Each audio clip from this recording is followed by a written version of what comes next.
Hello, colleagues and friends, and welcome to another session of Stories in the Room with my dear friend here, incredible communications architect, global journalist, storyteller du jour, and with all of it, he is the man who helps us get behind the scenes of the speaking industry. And he has so much great nuggets to share with us that are happening in his own life, too. So, Rod, my friend, welcome again. Well, can we just end the show there? That was such a nice intro. No, because we need to get into your nuggets. Oh my Okay. gosh. I cannot keep up with you right now. You are Wow, thanks. everywhere, and I need to know what is the latest. You've got the new book, Narrative Edge, coming out. I mean, just I love that I title. Again, love that title Thank so you. much. I will tell you what a process. I feel like I should write a book about writing a book, working with your publisher, all the behind the scenes stuff. It's so involved. Shame on me for not knowing how involved.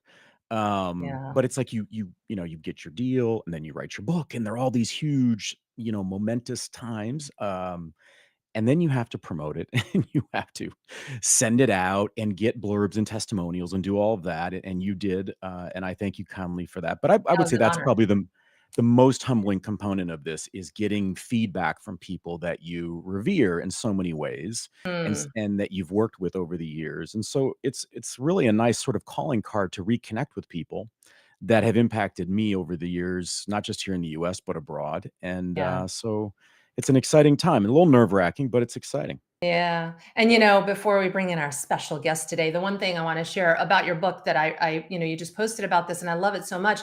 You said that readers can take a non-linear journey in reading it. And I love that so much because I mean, honestly, I think the only book that I pick up that I could sometimes go, where does it land? I'll do that with the Bible. I just do that.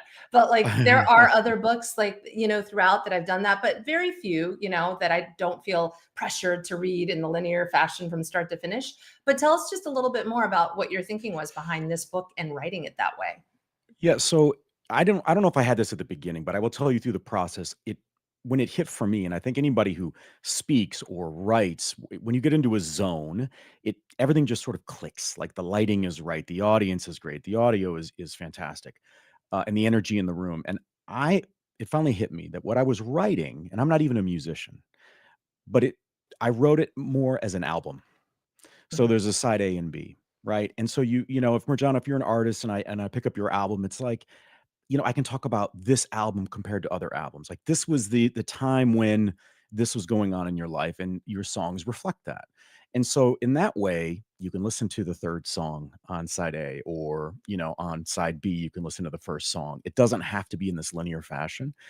And once I understood that about myself and the way I was weaving stories together, it all came together. I was just interviewed yesterday. A journalist in Germany was interviewing me, and she had read a portion of the book, and this was, you hope for this, right? She said, "I don't normally read nonfiction." She said, "I found myself repeatedly in your stories as if I was there with you." And so Mm, that for me is, you have that feeling on stage as well when you're yeah. connecting or when I'm interviewing in a moderated keynote. That's the goal. The target is you want to invite people in without officially telling them, "Hey, please come up on stage or come Yeah. into the book," right? And so Yeah. that's how I approached it, and took Yeah. great liberties in incorporating lots of stories from lots of different places. And I just want to show people that stories everywhere, especially in a Mhm. world. I know we're going to talk about AI and our guest and dive into that deeply, but if there's ever a time to want to reach out and be authentic and seek Mm. authenticity, Yeah. feels like it's now. Yeah, yeah, absolutely. And I mean, just to end on that too, the storytelling at a time like now, when we talk about the loneliness epidemic or the importance of community and connection, we all have stories. We need to share them. We're in the storytelling industry within the speaking Yeah. industry. So it's perfect. And I know lots of people will And be to that reading. point, Marjana, real quick, and this may come up. Yeah. I spoke yesterday with the head of a doctoral program at a university in Pennsylvania yesterday, and they were inquiring about me speaking based on my book because their EDD, so their doctoral students in education, they now have a course in storytelling, Well, I love which that. I thought was incredible Mm, because they are seeing that if our folks don't understand the power of story, whether it's the students they work with or their own story, it's yeah. going to fall flat in the way in which they want to be transformational as leaders.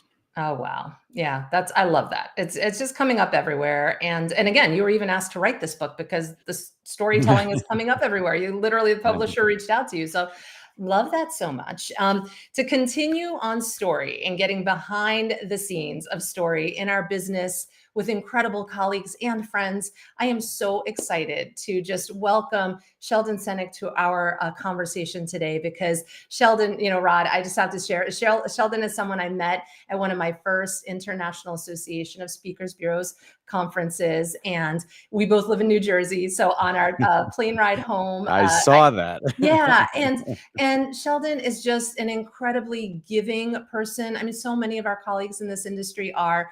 It's a beautiful business that we're in. And Sheldon, I want to bring you into the shot while I continue to gloat, or not gloat, to share about you. Hello, my friend. Hello. The show just went downhill. So Never the case. But as I was sharing here with Rod, I mean, again, I'm so grateful for years ago when we met. We've continued to have great conversations over the years. We meet up for coffee and incredible pancakes that you actually make. We have great conversations. You're so insightful. You're a trusted partner in this industry. You are president of our association. You are president of Eagles Talent Speakers Bureau. And you know what I love about Eagles is also you have that hybrid where you have exclusive speakers, but you also have managed speakers.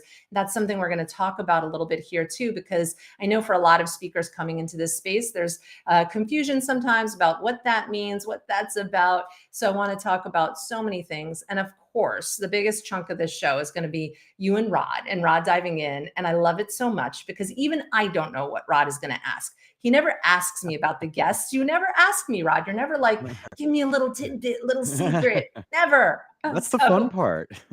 Yeah, exactly. But anyway, welcome. And I'm so grateful Thank to you. be here with both of you. So Sheldon, I'd love to just start just talking about level setting some things, from our industry side. You and I are also in this monthly mastermind with some of our colleagues, and Yes. some things. Fantastic group. Yeah. Right. Thank you. Fantastic group. Yeah, it is that. I mean, we're lucky to be there, and again, everybody being so giving and breaking down the silos and talking about like what are we really facing? What are the challenges?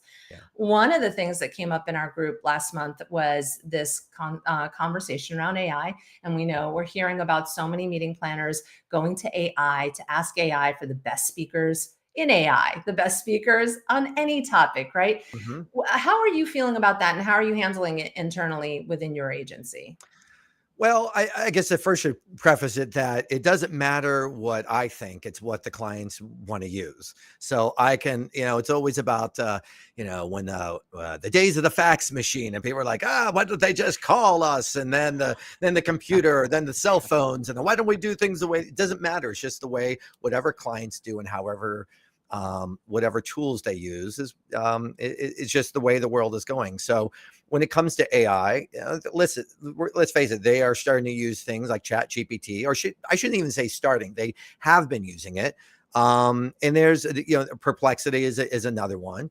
And there are many different platforms, but those are probably two big ones that we've heard of. And as well as going on Google and doing searches, and you have the generative AI, I think it's called, that comes up in that small window as you're doing a search. That's reality. When they're asking questions about different types of speakers and or topics, and the thing that I always caution, and I kind of even tell this to the team when using any type of AI.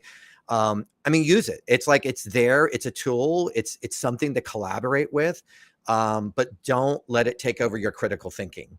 That is the most important thing. Like, be the human in it.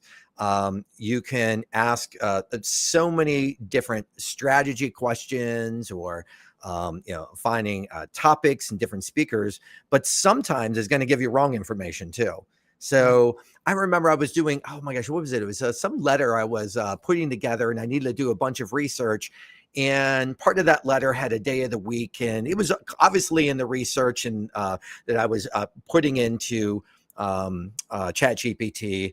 And then it spit out like, Thursday, July 15th. And or I don't know if Thursday is July 15th or not.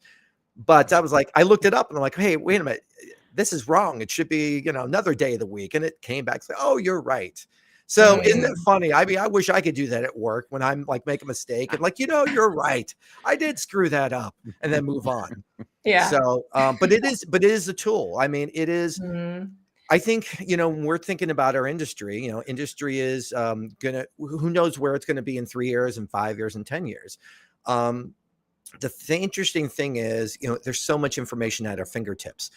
For instance, you want strategies. Like if I'm a sales person or a leadership person and I want some really interesting strategies, I can start to find that on Chat GPT. And I know everyone's thinking, whoa, whoa, whoa, wait a minute. Well, careful, that's not good for the business. And the thing is, that, there's some strategies, but I think what speakers really bring is the context of maybe strategies and stories and stuff that we can relate to and how to implement strategies.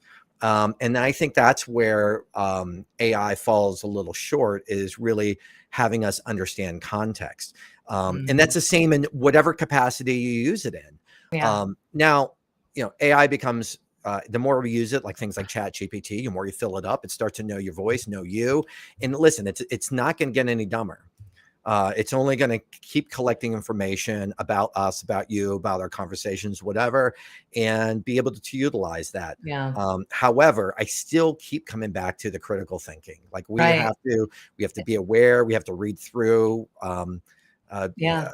I'd also your point about, AI can tell meeting planners what, who might be the best speakers for a certain topic. But then to your point, planners should come back to you, the agents, to be able to understand, like you said, the context. Well, how is this person on stage, off stage? Like there's so many layers to this business and to creating the right event with the right speaker, right? I think it comes back to those to those planners trusting you and your team to know the deeper layers of this. So then you can work well, in tandem.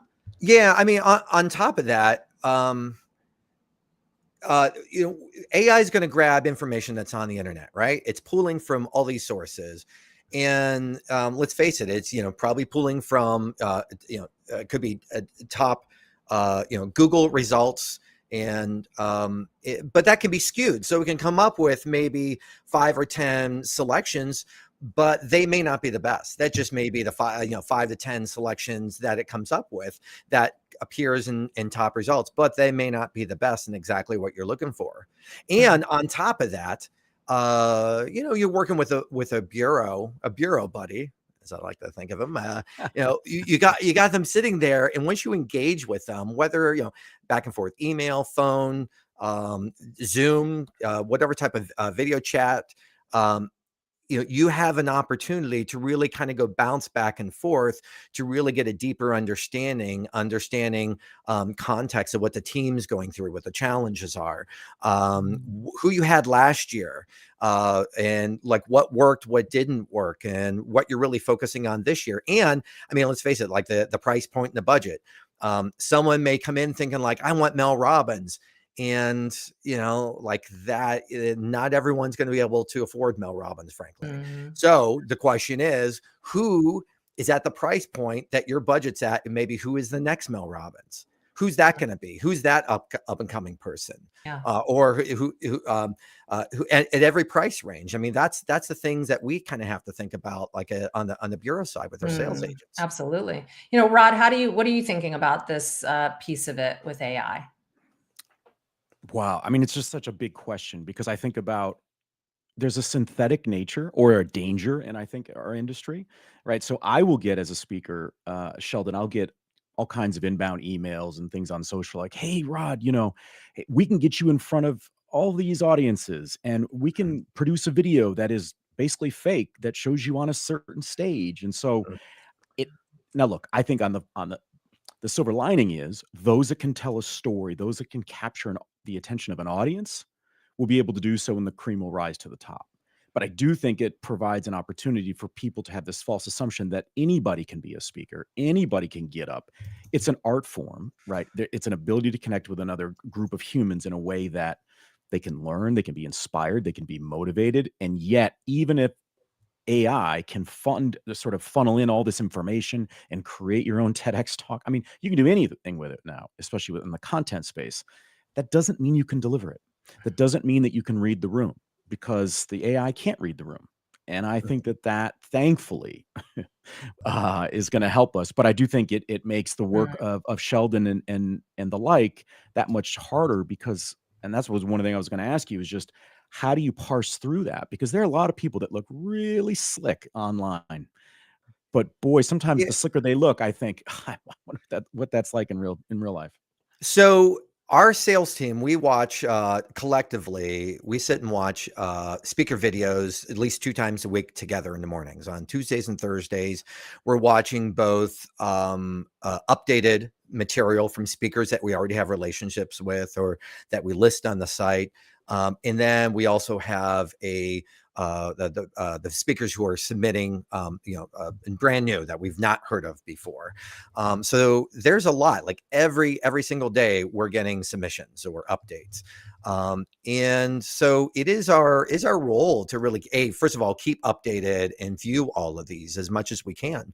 And you start to get an eye for some of the good stuff, the bad stuff, and also telling the difference. So let me just kind of think about something for a second. So you may have someone who's maybe runs a company, a CEO, and really known for whatever kind of success that company brings. They may not be the most dynamic speaker, but they also come with some credibility and knowledge.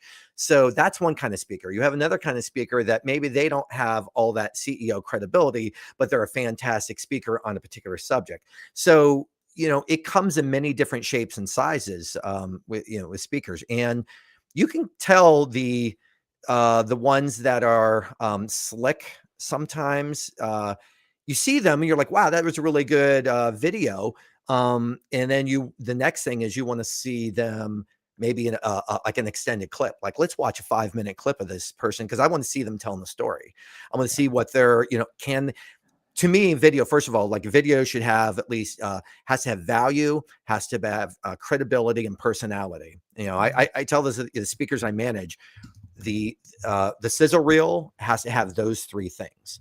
And if you don't have those 3 things, if you're just short one of them, then I think you're shorting the client or the bureau. Yeah. So those are the first thing we're watching for. And then you got to see that extended clip, because you want to see them and understand how they're telling the story.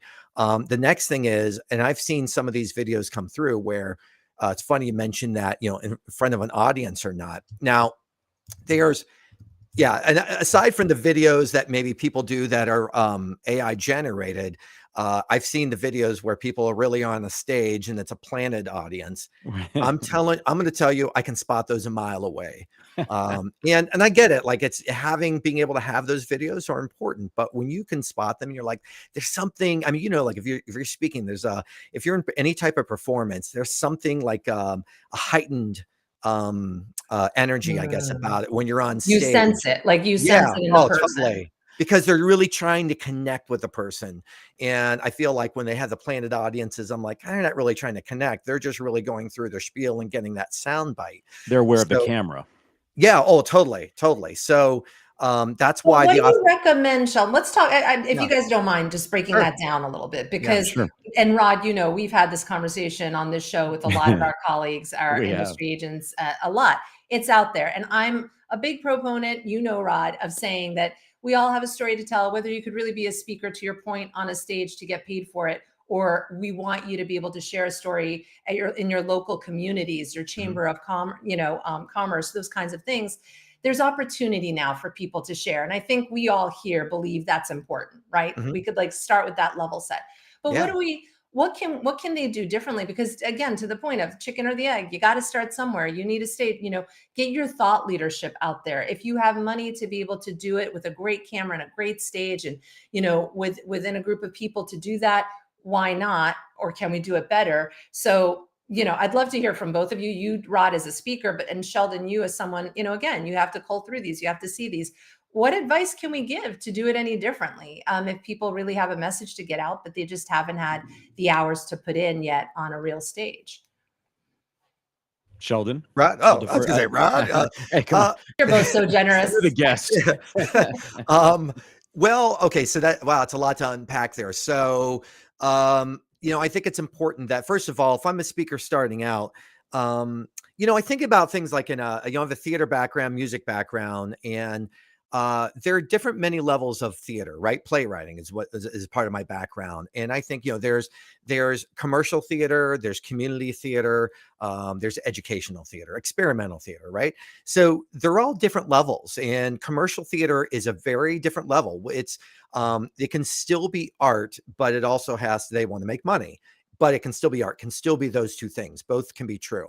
Experimental, you're probably less concerned about the money, but more concerned about the art, the different things you're trying to put out. Community theater, you're trying to fill those seats and you're trying to fulfill some art, but not at the level as professional. Everyone knows that you're not going to make the high money. You don't have to deal with equity and all that stuff. So in colleges, it's educational, right? So speaking is really, to me, the same thing. Like people who want to speak or speak in schools, churches, or their local chamber of commerce. I think it's awesome. I mean, that is amazing. There's a space for everybody, and I fully support that.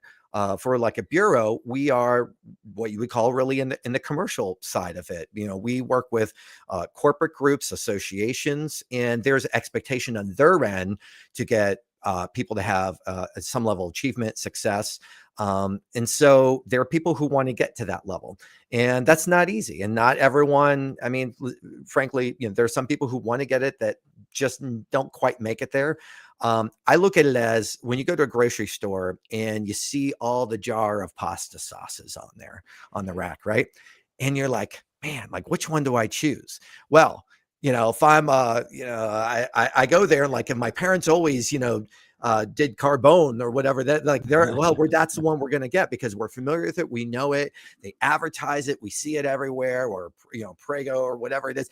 Ragu, those, I mean, whether you like them or not, those are the ones we recognize. Yeah. Those are the ones that we recognize. Right. But there's so many jars on there, and there could be really amazing ones that just never get picked up because they, no one ever sees it or wants to try it. So that is the way it is. But the technology is there when people are making videos that they really, I think if they take the time, should be able to get good videos, not the shaky cell phones, but, a good camera. And my thinking is when you have sound from the board, right? Like write that down because that's that's like this, right? Using a mic, and that's what makes it sound, professional versus the external mic of your phone capturing it. That's a big difference of, something so I think there's small things that people can do to make it look professional, but at the end of the day, they got to be great. They got to be able to tell a story and provide value. Yeah. Rod, what are your thoughts there? I mean, I come at it, I think, from a different angle. I do think it's a chicken or the egg, especially for the speaker, because I'm not saying it's true, but this is what I'm already liking about Sheldon, and we'll talk about your background, Sheldon, because I think it's fascinating. Is there's this notion that agents and bureaus, I'll say the word, are lazy in the way in which they curate the next crop of speaker.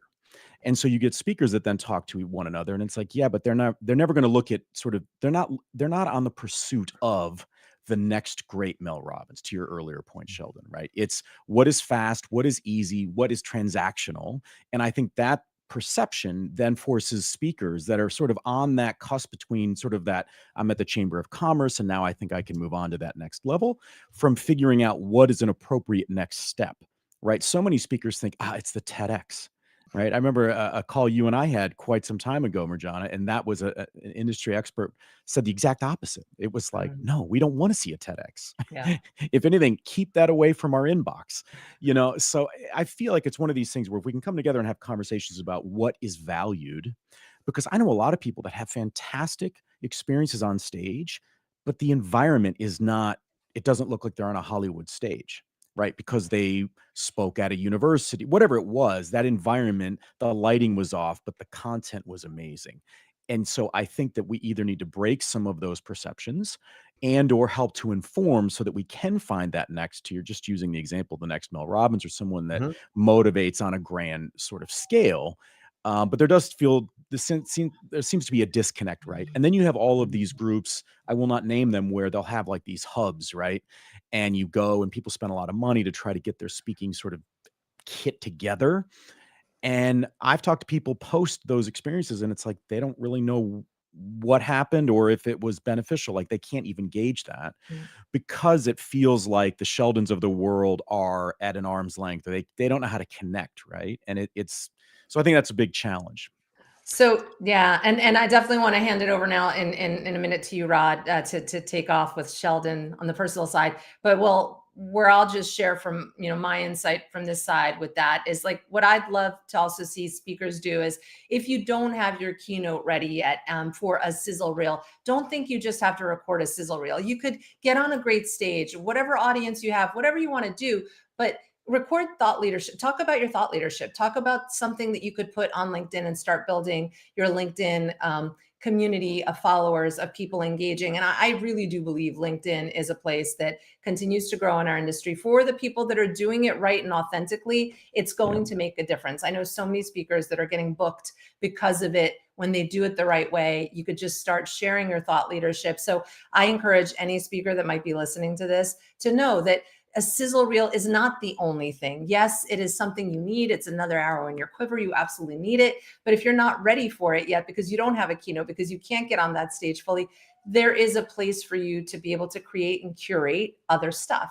So I don't know how you both feel about that, but It's a great point. yeah, that's Well, and I mean, I know want to, Sheldon, yeah. I definitely want to, jump in because,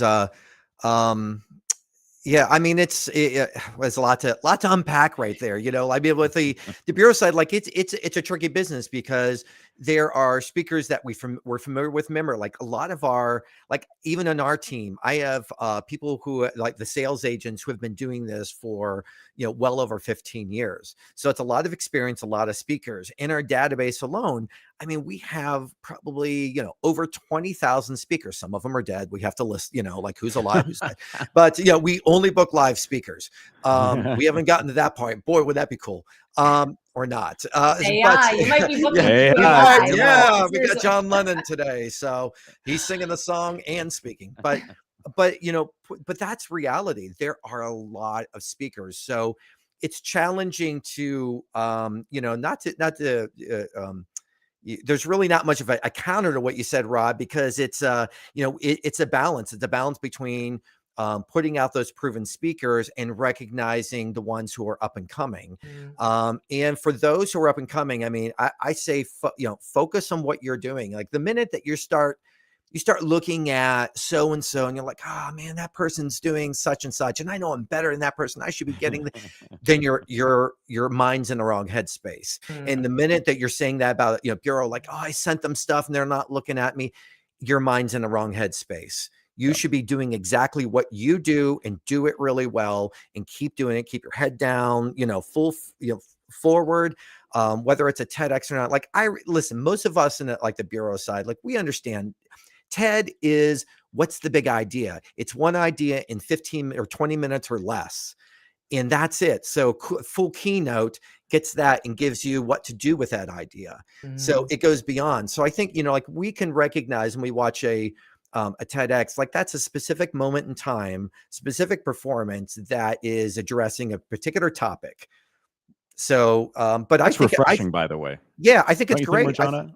What'd you say, Rod? Don't you think that's refreshing, Sheldon's take on that? Like that to me is, Yeah. we shouldn't just roll over that. That to me is that says a lot to speakers that are listening. Like that is, I appreciate that perspective. Yeah, because right, I think Sheldon, what you're saying is again, it's still a great thing if you have it in your toolkit. It's one thing that you have in terms of assets: a great TED Talk, a sizzle reel, thought leadership clips, a full keynote where you can really see the art. And I love what you said, Sheldon, because you called out the real differentiator from a keynote to a TED Talk is the tangible takeaways. You don't do that in a TED Talk, and that's really what corporate and associations and these audiences are paying for. They're paying for not just an inspirational speaking in platitudes kind of talk. They want those tangible takeaways. And listen, let's be honest. They have, typically with a lot of TED Talks, they're well filmed. The sound is mic'd, so it's really mic'd well from the board, as I mentioned. So you're getting a really nice, crisp sound. And if you're lucky enough, and it's a really good subject, and a lot of people view it, like how is that a negative thing? That's a positive thing. There's a flip side of it, and people go too far. Like I'm a TEDx speaker, like and On the flip side of it, like when I see that in a tagline, I really don't care. I don't care you're a Mm, TEDx speaker. right. I care about the subject. I Yeah. mean, but if you send me one and that's part of your subject, I'm going to watch it and I'm going to watch it seriously. Mhm. Absolutely. Well, seriously, if you thought that was something to unpack, I can't Oh wait to get God, I I get can't wait worse.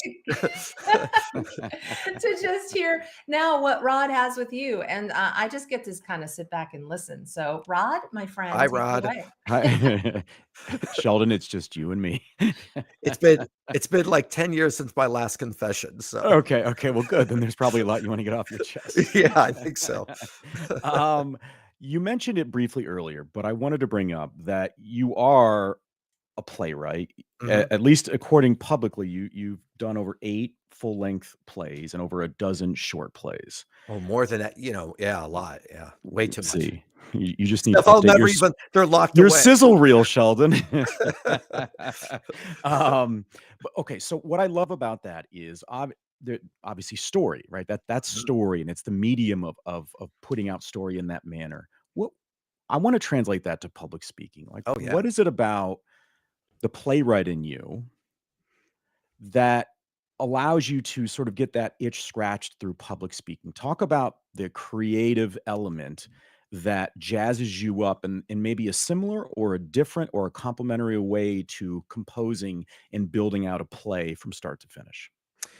Well, when I started at Eagles Talent, it was 2008. I just had a work anniversary a couple days ago. Woo! Okay, so but when I started there, I was like, "Wow, what's a speakers bureau? What is this business?" Because no one at 5 years old goes, "I'm dream of being at a speakers bureau. That's where I want to be." So when I started, I'm like, "Wow, like what is this business?" I'm learning about it. I spent 10 years working at Dramatist Play Service, a publishing licensing company and for theatrical plays. And I wanted to be closer to home. And I'm like, okay, I'll join this company. And that was the main question. I was like, how do I connect with what this industry is? One day I'm sitting there at the desk and I'm like, wait a minute, there's a stage, there's a speaker, they're telling a story. It's a beginning, middle, and end. And I'm like, You're bing, getting I got it. warmer. Yeah. No, I was like, I got it. And I'm like, from that point on, I understood it. Like it is very theatrical to me. When a speaker is on that stage, even if they're their authentic self, they are still presenting themselves they are a character, right, on stage, and they're telling the story. They're either they're making someone laugh, making someone cry, making someone think. So it is a performance in that aspect, and you really have to connect with people, even if you are at the even if you're delivering educational content. I still think that the best ones are the ones that come along with some type of story that get us there to help us understand it. So yeah, I really connect with the theater, with the writing. And also part of the background is in directing. So when I'm working with especially the speakers we manage, I'm watching them. I really kind of study what they do on stage and watch a lot of those videos. I'm like a football coach over and over, rewinding. Okay, so I don't have a clicker, I actually use my Right. mouse. So, but I'm watching this. I'm like, oh yeah, kind of missed that moment, or that moment was great. That's a golden moment right there. Like that's where you sold me on this. Or how come we don't have more of that at the beginning to connect it? Because you give it to us at the end, but you waited to save your best stuff at the towards the end. So yeah, I mean it's very theater driven. I think in my mind how I approach it. Has it impacted your eye for talent and or for directing, to your point about directing in your background? Seeing someone that is they're on the right track, but maybe they're not going in the right direction, and you see something that might be different from a way in which they can utilize their voice in an impactful way from the stage. Yeah, it's interesting because sometimes, like there have been speakers that I've brought on the management side because maybe I saw a video and it wasn't actually the best video, but I looked at them like, wow, there's a seed. They have it. I don't know what it is, but boy, they have it. There's a charisma in the storytelling and the right kind of nudge and I think the right kind of notes to provide to them. And they're a lot like, listen, I having known a lot of actors and a lot of speakers, they're very similar. And because they're up for roles, right? You're competing against that star role at that particular event, and that's what you want to do. And so there's an audition. It's like a casting. But yeah, there's uh, you can spot that though. I think that there's even video or in person, you can just spot the You can like I feel it. said, the it factor. I don't know what the yeah. I wish What about the impact of the team around you? Has that been influenced by your background in theater and your love of the spoken word? I would think because that's one of the things. There's the bureau, right? Mhm. And then with some groups, it's the agent, but the agent is even sort of two lengths away from whoever the main contact has been to get a speaker on a roster. These agents are sort of this amorphous. You can't really. They're almost like a superhero in the dark of night. Mhm. Has your talent sort of acquisition in that way been impacted by your background? And if so, how? On the you mean on the team side, the bureau Yeah, the side? team side, yeah, like Yeah, the I team that we you you have. hopefully I'm understanding this question correctly, but when I'm looking at our team or when I'm bringing different people to board, it is casting. You're casting a lot of characters in Right. this, and there are things, certain tangibles that you're looking for, and you do look for different type of personalities that might be right for different roles within the team, and that's fun too. To think of it that way because you're in a way you're putting together your own cast on your team or like for and also in my case uh I was joining a cast right there, and so you're figuring out how to gel with all those team members. I mean, we're no different than any company that's out there, and you're trying to figure out who's who and what's what and how you fit in and what your role is. But yeah, that's a lot of fun, and that's a lot of fun to see. The longer you work with somebody, what they bring to the role that they have.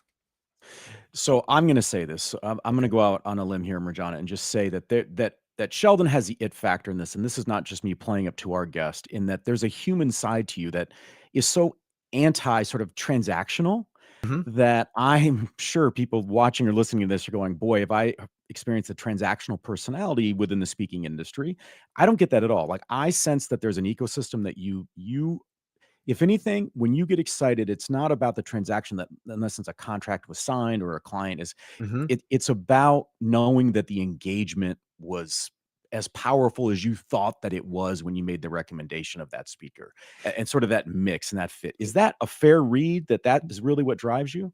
Yeah, it's interesting you bring up the transaction because, and this has always been my thought process for the sales team, for the speakers. Listen, at the money, the commission, the sale is like my wife. She's in real estate. The sale is the result.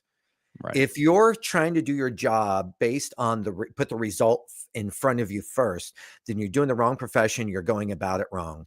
The result, that is a result. So everything, all the little things that you do to be a human, to interact, to find out how you can help someone get from one spot to the other. From my wife's, case in point in real estate, helping someone through that process of buying the house or selling the house, through this within speakers, or the sales team, it's them focusing on like their client, the person. I mean, the client, we think of organization, Coca-Cola, State Farm, that's an organization, but they're nothing without people. And you have to focus on helping the person to help other people. And when you do that, the results, the transaction part is the very last part of it that will happen. So it's not I don't see it transactional at all. So one of the things, and I bring this up just because it's public on your page, Uh-oh. but my hunch is that What it is website did you go to? No, I'm kidding. yeah, well, we'll drop the link in the comments later. No, is I like to look at like if I'm on stage and we're doing a hybrid keynote and I'm interviewing somebody like an Opal Lee, the founder of Juneteenth, who Mhm, won a Presidential Medal of Freedom. I'm looking for the things that don't maybe jump out on a LinkedIn profile or on a biography, something on a resume, that they're the things that ground us and that basically sort of point us in the direction of a North Star. And I noticed that you have been a part of the parent leadership board for Project 8P. mhm.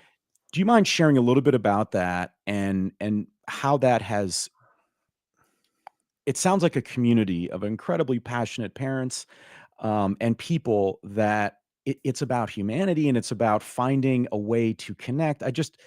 I think it's so important, and I would imagine it plays a central role to everything that you do. Yeah, I mean, I should first say, like, I haven't been really active on that specifically for a little bit, but really during the pandemic, because when I find myself more involved, but the organization heavily supportive and involved in that, because my daughter has a rare chromosome disorder, tetrasomy 8p mosaicism, which just means it's all kind of fun stuff happening with her. So, cognitive delays, physical delays. And so this group, this organization is a fantastic, foundation that helps families that have kids or adults with, 8p genetic disorders. So fantastic at what they do. So yeah, I mean that those kind of stuff definitely drive me. So things about my daughter, it's interesting you bring it up because like to me, as a lot of my work colleagues know and industry colleagues know, I'm an open book, especially about things with my daughter, because it is she's amazing. She's going to be turning 17, but there are a lot of challenges, and the challenges are real. And it's an up and down world that we're in. I mean, and I'm telling you, I'm so thankful for the friends I have in this industry. I'm just give you a quick story.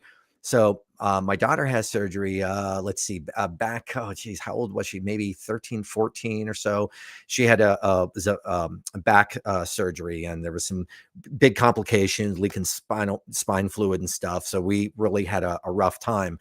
I'm sitting in the hospital, and day, I don't know how many, 4 or 5 or so, and I get this text from my friend and industry colleague, Brian Palmer, who's over at Premier, and he sends me a picture with his doctor, and he has on this Hello Kitty cutout, but it's they're both on both of their shirts. And at that moment, at that time, it sounds like a silly thing, insignificant. It was the most meaningful moment that to me, because it was like I needed that like 2-second escape.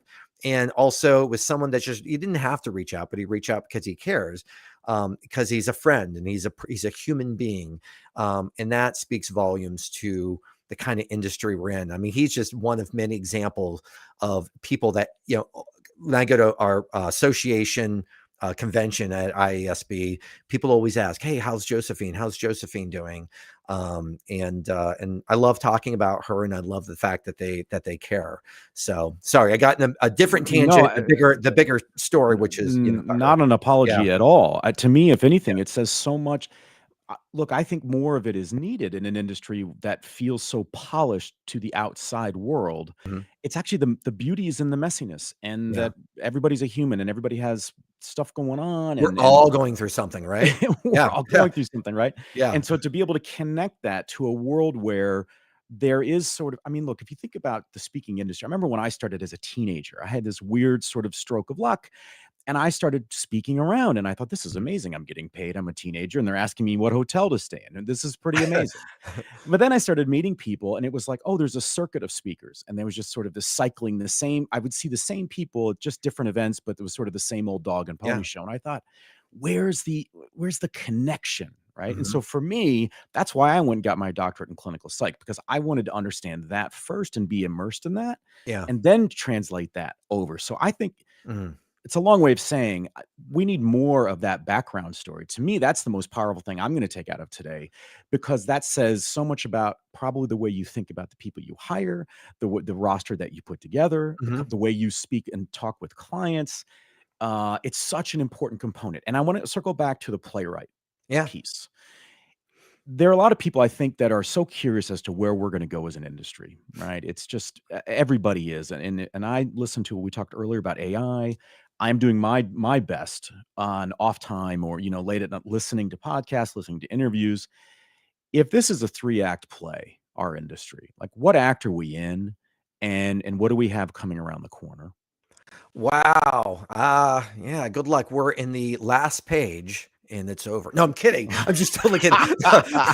Um, That wasn't how no, we rehearsed it, that's Sheldon. not, oh, that's right. That's right. I don't, yeah, we're, I feel like we're still so early on because, um, Yeah, I mean, we're there's that's fascinating. Like, what act are we in? Maybe we're still in the first act, because the next two acts are so far down the road, and we can't really predict of what's going on. I mean, we could want to predict as much as possible.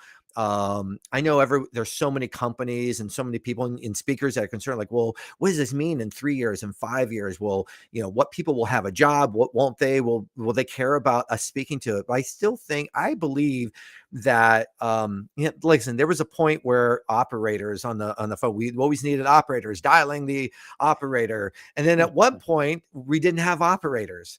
And I know there was a point in time where, like, oh no, what's going to happen to all the operators? And people shift to different jobs, and they keep shifting based on what's the world around us. For people taking care of horses, that the horse and buggies until those automobiles will never last. The typewriter industry going to computers. Still, I mean, there's so many different industries, and yeah, we're at a massive shift. So I still think that I think that there are people that are going to be needed, and people need educated, people need inspired, people need to be engaged. And it's hard to say what it means and where AI is going, where robotics is going. I try to be more hopeful and positive about it. I think that there's a lot that in areas where it can help us. It can help us in healthcare.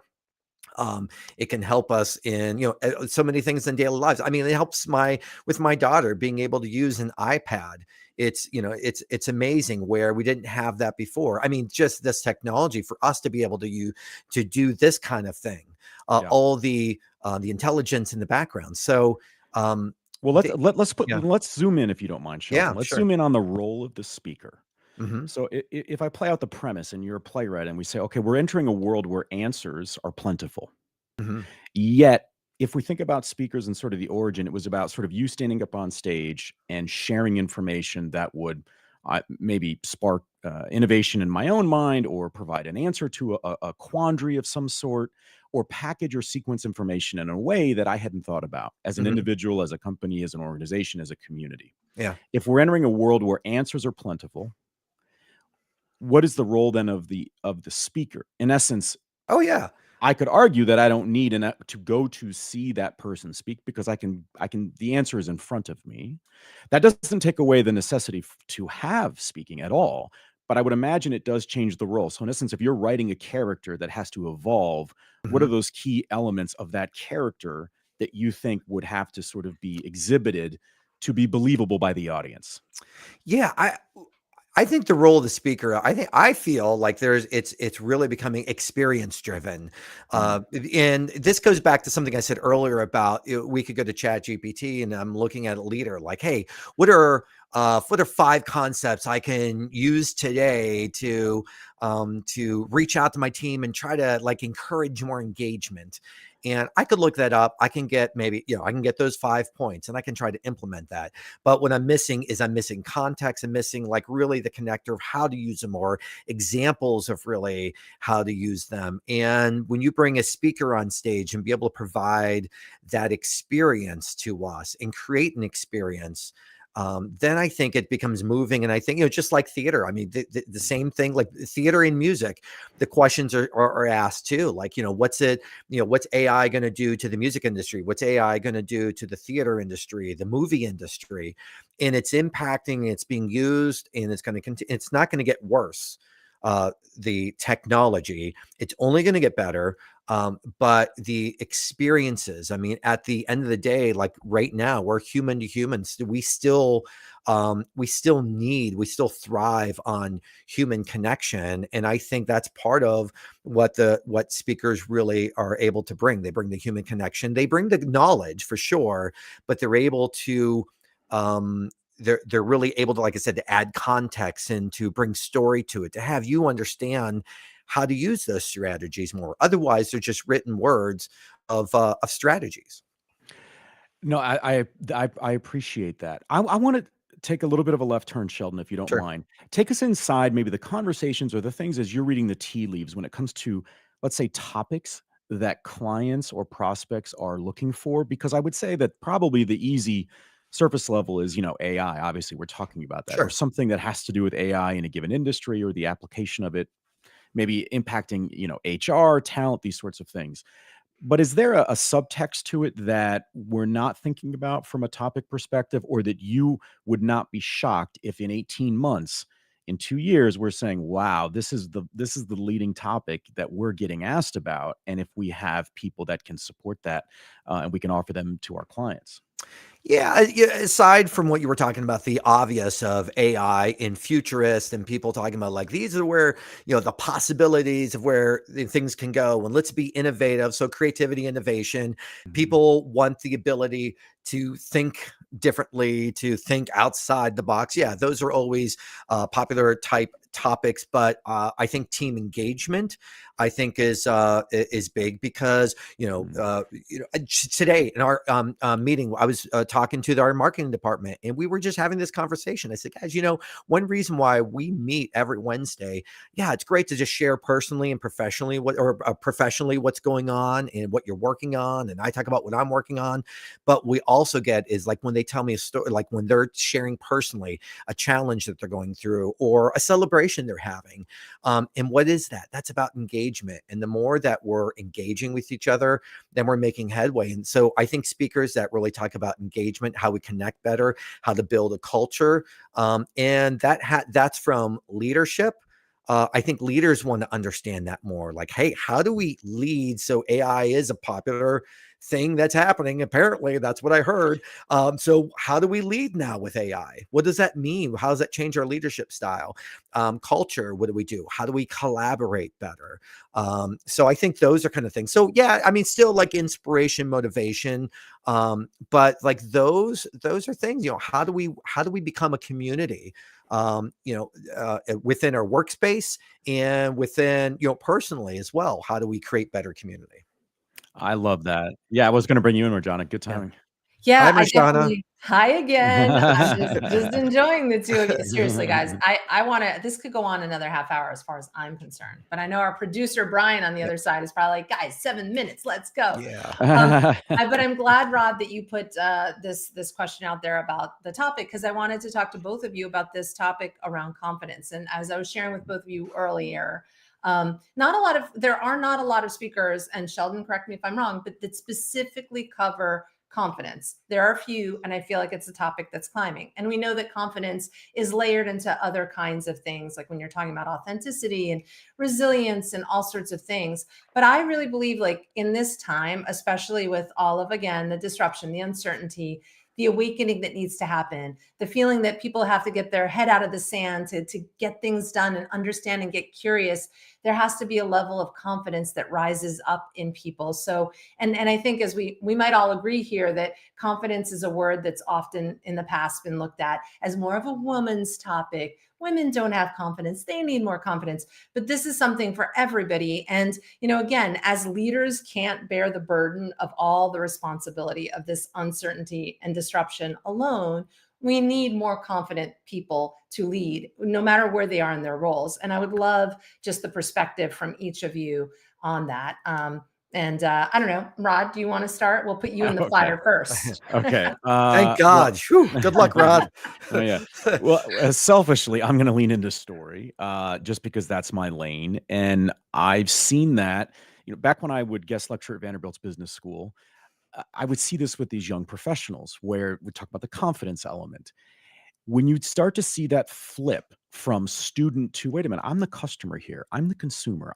I am no longer sort of a teenager. Now I'm sort of driving in the left lane of life, or I'm merging into the left lane, trying to accelerate whatever my goal is and reach my destination. It was when they started to understand the value of their story. So we've got a playwright with us on the show today, right? So I ask, like in the book, I talk about if you're basically not writing your own story, who is?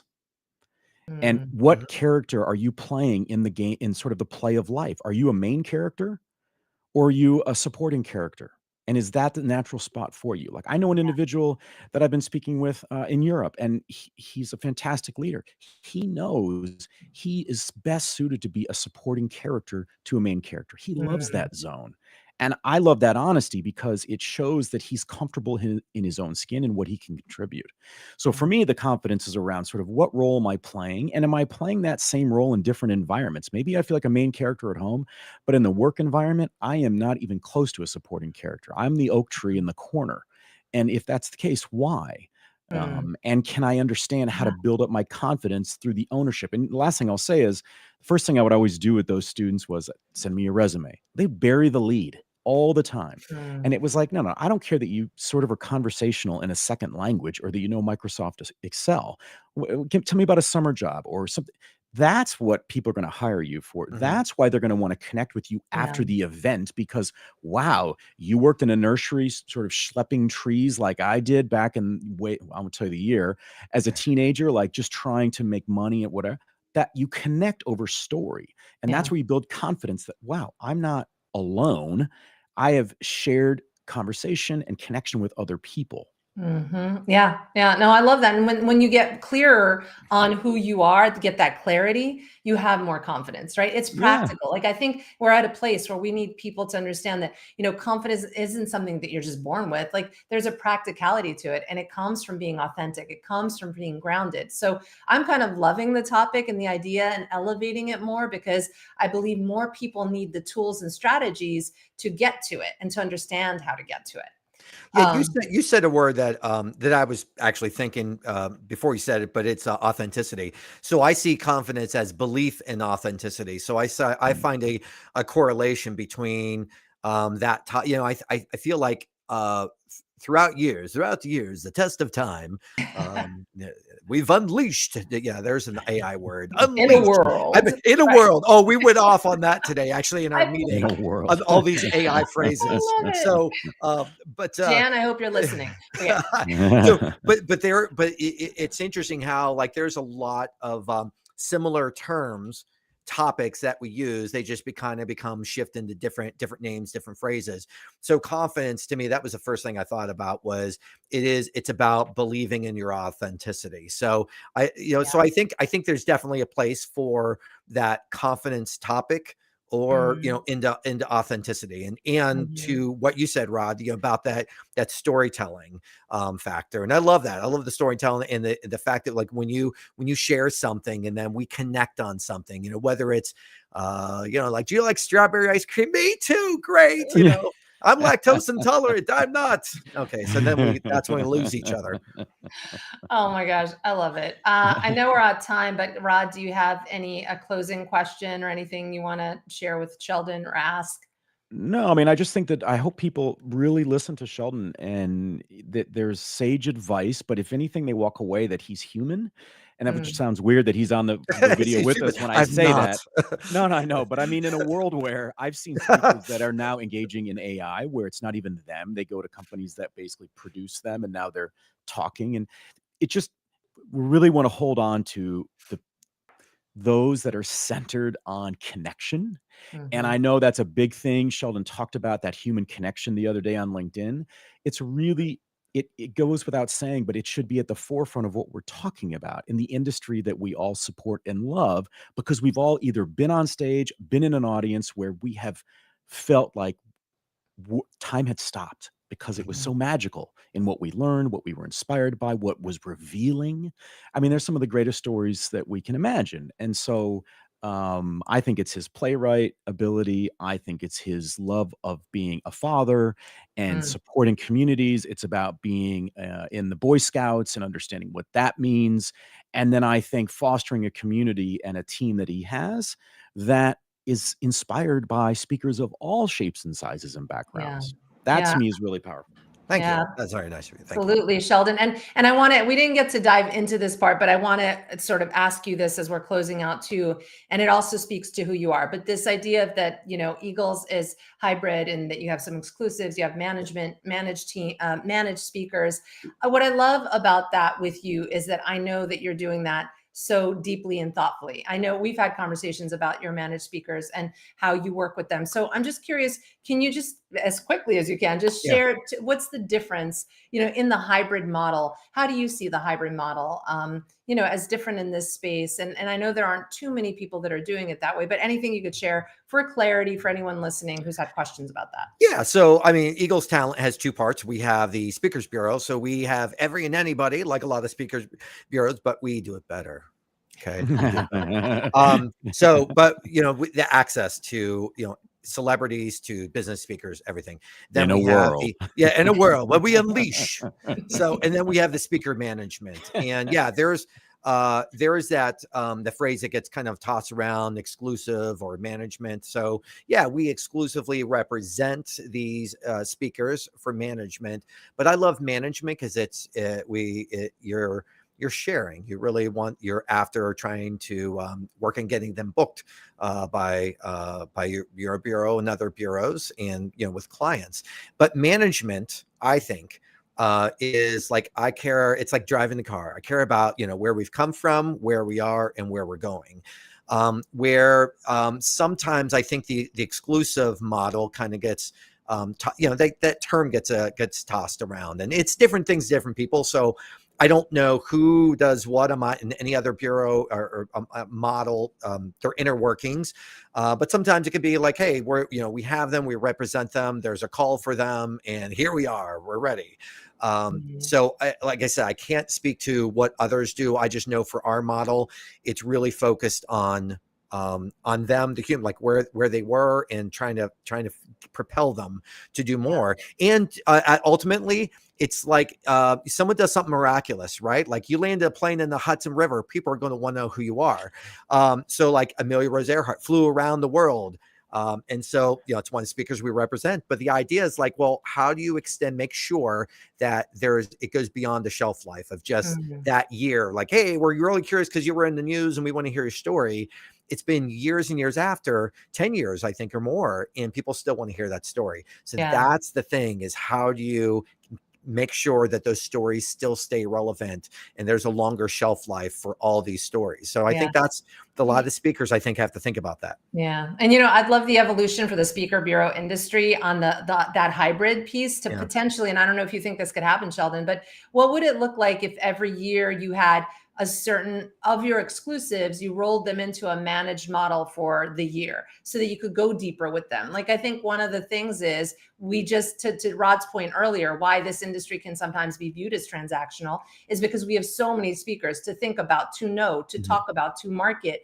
How can you do that for everybody if you don't have time to go in deeper like you do with Amelia and the other speakers that you have, right, on your managed side? Do you have any thoughts on that? On what well, I think that's where the marketing team comes in with on the bureau side.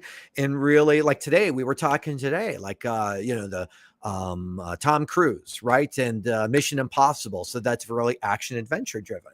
So how do we, promote some of those speakers who are maybe action adventure that can be out there, or different things like, you guys are like relevant, tying it to something. Yeah, you're really trying to look at what's relevant. Or listen, the salespeople are connecting with the clients, and they're sitting in there in a meeting. So that's gold to understand what clients are going through. And that's something we think about. And we have the sales and marketing connect with each other and really understand, hey, what are the big challenges that maybe we don't know about that we can promote, and then who are those speakers that that speak to that. So I think that's a little bit along the lines of what you're talking about, and it's always evolving, it's always shifting. And it goes beyond just the favorites of, sometimes I think people think, oh, you just like to with bureaus, you have just your favorite tier, and that's not it, because my salespeople, they may book one of their favorites, but who are they going to book next year? They got to keep coming back and keep staying relevant to it's so put true. the best speakers, the best speakers for their clients. Yeah, you absolutely right. You will always, you're helping your client. You're never going to just pitch someone just because they're an exclusive or they. Oh, no, exactly. You're pitching the right speaker for the right, room. Totally. And Yeah. That's the message for our team. Absolutely. Yeah, absolutely. Well, gosh, Rod, as my co-host, any other thoughts, any closing remarks on the whole show and Sheldon being so amazing? This is one of my favorite ones that we've done by far, easily. I heard that. I watched past episodes. You keep you say that. No. I don't think we might say that. But I just love the depth that we went. I do know the depth of what we went into. Yeah. You guys are great. A lot of fun. No, we appreciate it, Sheldon. Yeah, no, Sheldon, you brought, and well, what I really loved about this is how you all brought it into theater Yeah. and the acts of theater. So no, That's really, it's great. Yes. wonderful. Sheldon, really, you are one of the most trusted and giving colleagues in this industry. It's always a joy to speak with you when I get the chance Stop. to speak to you. Stop. Seriously.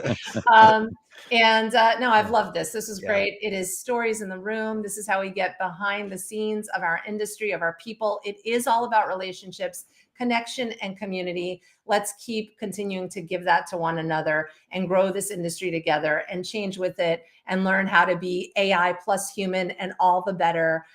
Sheldon, you gave us a lot to think about here for our industry. And Rod, again, I mean, you're just seamless and wonderful in your beautiful storytelling and taking us on a journey. So I'm always grateful to be here with you. Thank you, my friend.